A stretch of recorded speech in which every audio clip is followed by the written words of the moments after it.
Asahi stand fan. Ayaw mag-ikot, walang power daw. Subukan natin kung ano ang nagiging problema.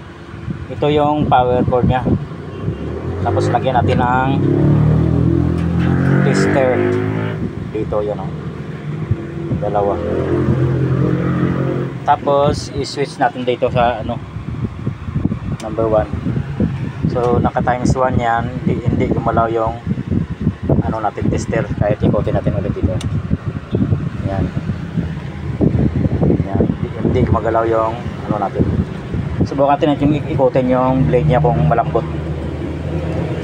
So malambot siya ang blade nya. Ibig sabihin ang problema natin is nandito sa motor coil nya, sa coil. Buksan ko lang muna. Ito na po, nabuksan na natin yung kanyang motor. Maraming dumi, oh.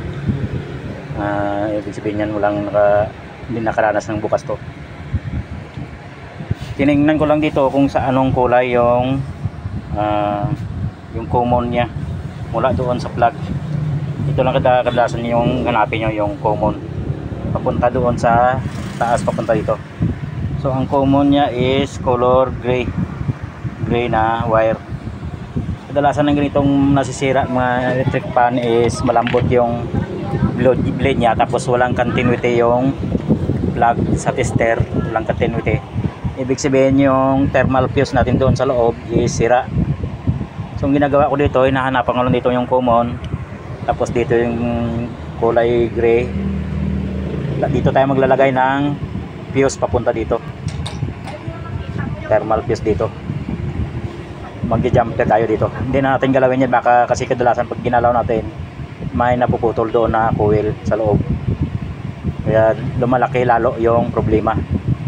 Kaya dito na lang tayo mag-opera, tapos dito tayo mag-jumper dito. So mag-opera lang muna, ipakita ko naman sa inyo ulit mamaya. So ito na guys, nilagyan natin ng fuse dyan. Ayaw pa rin umikot, na parang umuugong lang yung coil nya. So sira pa yung kapasitor nya, yung 1.5 UF. 1.5 UF yan o, 1.5. Wala tayong makuha, pinalit natin is 2.5. Medyo mabilis-bilis lang ito. Kasi once nga nagpalit ka ng medyo mataas ng microfarad kaysa 1.5, lagyan mo ng 1.5, mahina lang iikot nito. Pag nilagyan mo ng medyo mataas-taas, mabilis yung ikot nya, lalong lalakas yung ikot nya. So ang gagawin natin dito, mag-jump tayo dito sa color gray na ito papunta dito sa kulay red. Subukan natin. So yan na po yung ginawa natin, na ito na jumper tayo sa kulay gray na common ground yan, no? Common ground ito, no? Kulay gray dito yan, tatawid yan, no? Kulay gray na wiring yan, no? Pinalatan natin, tapos nilagyan natin ng resistor na 0.22 ohms. 0.22 ohms yan. Tapos ito, ngayon subukan natin kung may continuity na yung zero natin, continuity na yung ano natin, yung AC plug natin dyan. AC plug ito, yan. Hindi makita yung tester, ipakikan ko lang muna para clear ba. Ayan, medyo against the light kasi tayo eh. Yan, kung makikita nyo lang yan, okay na. Tapos ito yung AC plug natin, ito yung AC plug natin. Lagay natin yung dalawang test probe natin dyan. Yan, dalawang test probe natin dito. Yan. Yan. Yan. So ang gagawin natin, ikotin natin itong number 1. Ayun, gumalaw na siya, di ba? Ayun, oh. Ayun. Ibig sabihin is good na yung coil natin. Yan, off. Dito yan. Yan. Tapos naka times 1 range tayo, times 1 yan. Yan. So pwede natin to subukan ngayon pwede natin subukan ito.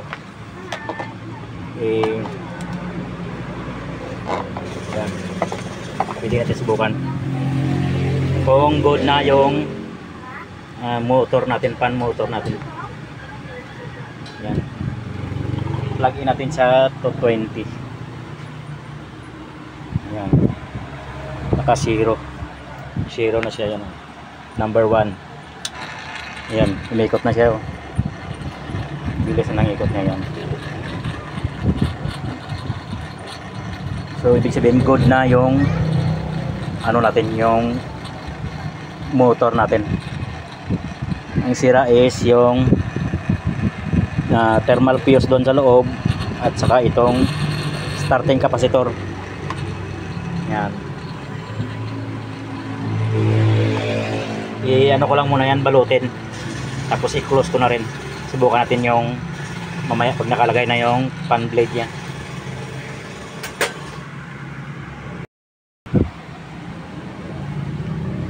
Ayan na po yung asahay natin, naka-plug in na. Ito na siya, naka-symbol na lahat.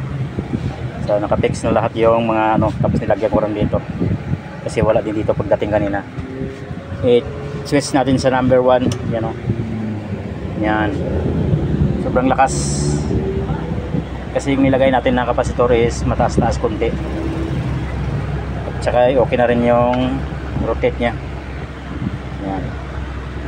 Number 2. Yan. Number 3.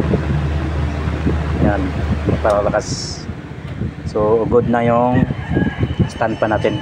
Yung sira natin is thermal fuse. At saka yung mga technique dyan para di baklasin yung makina, doon ka na lang sa labas maggalaw para mas madali yung trabaho. Sa mga baguhan dyan na gusto matuto na mag-repair ng mga electric fan or stand fan, gagayahin nyo lang yun. At saka mag-isuyo lang ako ng konti. Kadaan sa aking channel ay mag-like and subscribe na lang po. Maraming salamat. God bless you all. Bye bye.